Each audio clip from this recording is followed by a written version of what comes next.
நீங்கள் பார்த்து கொண்டு இருப்பது உங்கள் கௌசிக ரிவ்யூ. சரி வாங்க வீடியோக்குள்ள போய் என்ன நடக்க போகுது அப்படின்ற இன்ட்ரெஸ்டிங்கான விஷயத்தை தான் நீங்க அந்த வீடியோல பார்த்து தெரிஞ்சுக்க போறீங்க. இது மட்டும் இல்லாம இன்னும் நிறைய விஷயங்கள் எல்லாமே ஒரு பக்கம் அப்டேட் மேல அப்டேட் நம்ம கொடுக்க போறோங்க. அதுல ஒரு அப்டேட் என்ன அப்படின்னு சொல்லிட்டு பாத்தீங்கன்னா, இந்த தீபிகா இருக்கால அவர் தானே ஒரு பக்கம் நம்ம வெண்பாவை கடத்திருக்காங்கல்ல. யாரு இதுக்கு முன்னாடி கடத்தினது தீபிகா, ஆனா இப்ப கடத்தி இருக்கிறது அதர் பர்சன். அது யாருன்னு சொல்லிட்டு விஜய் மல்லி கண்டுபிடிக்கிறதுக்குள்ள நாம கண்டுபிடிக்கணும்னு சொல்லிட்டு ஆர்வத்தோட சிசிடிவி எல்லாம் கண்டுபிடிச்சு அந்த பாட்டியை கண்டுபிடிச்சிடறாங்க. அவங்க கிட்ட போயிட்டு டைரக்டா டீல் பேச ஆரம்பிக்கிறாங்க. நம்ம தீபிகா எங்கெங்க போறாங்க, என்னென்ன பண்றாங்க அப்படின்ற எல்லா விஷயத்தையும் நம்ம விஜய் வாட்ச் பண்ணிட்டே இருந்தாரு. அதே மாதிரி நம்ம தீபிகா வெளியே போகும்போது கரெக்டா விஜய் வாட்ச் பண்ணி போயிட்டு ஒளிஞ்சிருந்து பார்த்துன்னு இருக்காரு. அந்த சமயத்துல நம்ம தீபிகா இருக்காங்களா, அவங்க தானே பணம் கொடுக்குறாங்க. பணம் கொடுக்கறதோட ஃபர்ஸ்ட் பேசுறாங்க நார்மலா, இந்த மாதிரி நீங்க தான் தெரியும், நான் இல்லைன்னு சொல்லிட்டு அடிச்சு சொல்றாங்க. வீடியோ தரத்தை காட்டி, நீ கடத்தந்து எனக்கு நல்லாவே தெரியும், நீ கடத்தந்து எனக்கு சந்தோஷம் தான், ஆனா நீ பண்ண வேண்டியது ஒரு விஷயம் இருக்கு. அவ இதுக்கு மேல இருக்கவே கூடாது, மல்லிக்கு கிடைக்கவே கூடாது, நீ என்ன வேணாலும் பண்ணிக்க, ஆனா அவன் மல்லிக்கு கிடைக்க கூடாது, இந்த அப்படி 2 லட்சம் அப்படின்னு சொல்லிட்டு காசை கொடுக்குறாங்க. என்னடா இது, கும்பிட போன தெய்வம் குறுக்க வந்த கதையா, இந்த மாதிரி ஒரு பக்கம் நமக்கு பணமழையா பொழியுது அப்படின்னு சொல்லிட்டு இருக்க. அவங்க அப்பாவே எனக்கு 20 லட்சம் கொடுக்குறேன்னு சொல்லிட்டு சொல்லியிருக்காங்க. அந்த 20 லட்சத்துக்கு ஆசைப்பட்டேன், நீ வாழ்க்கை போற ஜெயில தான் இருக்கணும், அதை ஃபர்ஸ்ட் பார்த்து நினைச்சுக்கோ. இந்த அப்படி 2 லட்சத்தை அழகா வச்சுக்கோ. அது மட்டும் இல்லாம அவங்க அப்பா கொடுக்குறேன்னு அந்த காசை நீ வாங்கிக்கோ, ஆனா வெண்பாவை அவங்க கிட்ட ஒப்படைக்காத.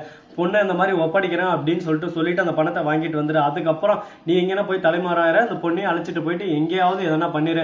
அதை பத்தி எனக்கு கவலை இல்லை. அவன் இனிமே மல்லிக்கு கிடைக்கக்கூடாது. மல்லி வாழ்நாள் போல கிடைக்காம ஒரு பக்கம் அணுவணுவா சித்திரவதை பண்ணணும். அதை பார்த்து நான் சந்தோஷப்படணும். அந்த மாதிரி ஒரு வாழ்க்கை, அந்த மாதிரி ஒரு நேரம், அந்த மாதிரி ஒரு காலம் எப்போ வரும்னு சொல்லிட்டு ஏங்கி என் வாழ்க்கை ஒரு பக்கம் இப்படியே சோதனையிலே போயிருமோன்னு சொல்லிட்டு வருத்தத்தில் இருந்தேன். இனிமே என் வருத்தமே இல்லை, என் வாழ்க்கையை இனிமே தான் ஆரம்பம் ஆனந்தம் அப்படின்ற மாதிரி ஒரு பக்கம் ஆணவத்தோடையும் அகங்காரத்தோடையும் பேசினிருக்காங்க. இவங்க பேசத்தெல்லாம் பார்க்கும்போது ஒரு பக்கம் இரிட்டேட் ஆகுது, மண்டை சூடாகுது. என்னங்க பண்ணுறது, நடக்கிறதா நடக்கும், அதுக்குன்னு நம்ம ஒன்றும் பண்ண முடியுமா சொல்லுங்க பார்க்கலாம்.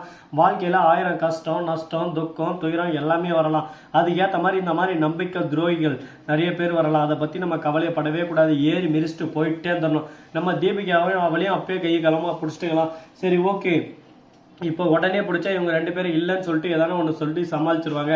தீபிகா போட்டோம், அந்த கிழவி எப்படி இருந்தாலும் வெண்பாவணி தானே போவா, பின்னாடியே பின்தொடர்ந்து போயிட்டு அதுக்கப்புறம் எல்லா உண்மையும் நம்ம வர வச்சு அட்டின்னு அடிக்க ஆரம்பிக்குவோம் அப்படின்னு சொல்லிட்டு ஒரு பிளானை போடுறாங்க. பிளான் என்னமோ அருமையாக தான் இருக்கு. இது எக்ஸிக்யூட் பண்ணுறதுக்கு எவ்வளோ நேரம் ஆகும், நல்லா இருக்குமா, கரெக்டாக இது சக்சஸ் ஆகுமா அப்படின்ற பல சந்தேகங்கள் நம்ம மனசுக்குள்ள ஒரு பக்கம் ஓடிக்கிட்டே தான் இருக்கும். அந்த ஓடிக்கிட்ட விஷயத்துக்கு எல்லாமே நம்ம ஒரு பக்கம் பதிலை ரெடி பண்ணி வச்சாகணும். ஏன்னா வாழ்க்கைன்றது நஷ்டம் துக்கம் துயரம் இது மாதிரி நிறைய இருக்கும். அதனால இதை பத்தி நம்ம கவலைப்படவே கூடாது. அவள் போயிட்டு அந்த ரவுடியில மீட் பண்ணுறா. அதை நம்ம விஜய் இருந்து திருப்பியும் பார்க்குறாரு. அவங்க இந்த மாதிரி பேசி முடிச்சுட்டு வெண்பா என்ன நிலைமையில இருக்கா அப்படின்னு சொல்லிட்டு கேட்குறாங்க. உடனே அவன் மயக்கத்திலே தான் இருக்கா அப்படின்னு சொல்ல போய் விஜய் அசாது எட்டி பார்க்குறாரு. எட்டி பார்த்தா நம்ம வெண்பா குட்டி மயக்கத்தில் இருக்காங்க. சரி ஓகே அப்படின்னு சொல்லிட்டு உடனே உள்ள புகுந்துடுறாரு. போலீஸ் அதிகாரிகளுக்கு அந்த லொக்கேஷனை ஷேர் பண்ணிடுறாரு. என்னடா சத்தம் அப்படின்னு சொல்லிட்டு உள்ள போய் பாரம்பிச்சான் அப்படின்னு சொல்லிட்டு சொன்னதா அங்கிருந்து 4-5 ரவுடிங்க உள்ள வந்து பார்க்குறாங்க. நம்ம விஜய் வெண்பாவை எழுப்பிட்டு இருக்காங்க.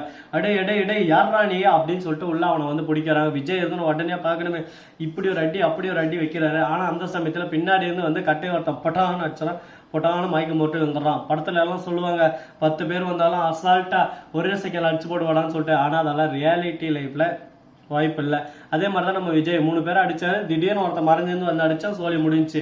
அந்த இடத்துக்கு எப்படியோ அதிர்ஷ்டவசமா போலீஸும் வந்துட்டாங்க. இவங்க என்ன பண்றதுன்னு சொல்லிட்டு தெரியல. துண்டாக்கான துணியாக்கான வெண்பாவையும் மறுபக்கம் விஜயும் தூக்கிட்டு போயிடலாம் அப்படின்னு சொல்லிட்டு ஒரு பிளானை போடுறாங்க. ஆனா அது நடக்கல. அதுக்குள்ள போலீஸ் ரவுண்ட் அப் பண்ணிட்டாங்க. அவங்க நாம தப்பிச்சா போதும் தப்பிக்க பாக்குறாங்க. அந்த சமயத்துல போலீஸ் அதிகாரிகள் எல்லாருமே சேர்ந்து அவங்கள பிடிச்சிடுறாரு. விஜய் தண்ணி ஊற்றி எழுப்புறாரு. விஜய் இழந்த உடனே வெண்பான்னு சொல்லிட்டு திரும்ப வெண்பா கிட்ட தான் போறாங்க. அந்த அக்யூஸ்ட் எல்லாமே ஒரு பக்கம் கைது செஞ்சுறாங்க. விஜய்க்கு செம்ம கோவத்துல இருக்காரு. அந்த கோவத்தெல்லாம் போய் அவங்க மேலதான் காட்டுறாரு. வெண்பாக்கு என்னடா கொடுத்தீங்கன்னு சொல்லிட்டு கேட்க, இந்த மாதிரி இன்ஜெக்ஷன் தான், அது ஒன்றும் இல்லை ஸ்லிப்பிங் தான் அப்படின்னு சொல்லிட்டு சொல்ல உடனே ஹாஸ்பிட்டலுக்கு கூட்டிட்டு போதா நார்மல் தான், இது ஒன்றும் இல்லை, இன்னும் கொஞ்சம் நேரத்துக்கு அவளே இழந்துருவா, அதுக்கான எதிர்ப்பு ஊசியும் நான் போட்டுறேன், நீ எதுக்கும் கவலைப்படாதீங்க விஜய் அப்படின்னு சொல்லிட்டு ஓப்பனாக சொல்லிடுறாங்க. இப்போ விஜய்க்கு மனசு இப்போ தான் நிறைவே இருக்குது. அதே சமயத்தில் மல்லிக்கு ஃபோன் பண்ணி சொல்கிறாங்க. மல்லி வராங்க. மல்லி ஐயோ வெண்பான்னு கதறி அழுதுன்னு இருக்காங்க. ஏன்னா தான் பொண்ணு மேலே அந்த அளவுக்கு ஒரு பக்கம் பாசம்.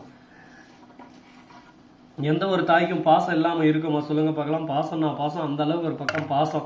அடடா பாசமலரே அழகு பாசமலரே அப்படின்ற மாதிரி தான் ஒரு பக்கம் பார்க்கறதுக்கு சந்தோஷமா இருக்கு. ஆனா அந்த சந்தோஷம் நீடிக்குமா நீடிக்காதா, என்ன நடக்க போகுது ஏது நடக்க போகுது அப்படின்ற பல சந்தேகங்கள் நம்ம மனசுக்குள்ள ஓடிக்கிட்டு தான் இருக்கும். அந்த சந்தேகங்களுக்கெல்லாம் விடை நம்மக்கிட்ட இருக்கா இல்லையா அப்படின்னு சொல்லிட்டு பார்த்தீங்கன்னா கண்டிப்பாக கிடைக்கும். அதுக்கான நேரம் அதுக்கான காலம் தகுந்த நேரம் எல்லாமே வரும். அப்போ எல்லாமே நமக்கு கிடைக்கும் அப்படின்னு சொல்லிட்டு சொல்லலாம். அது போல தான் இப்பயும் இருக்குது. பார்ப்போம் இன்னும் என்னென்னலாம் நடக்க போகுது, எதெல்லாம் நடக்க போகுதுன்னு சொல்லிட்டு.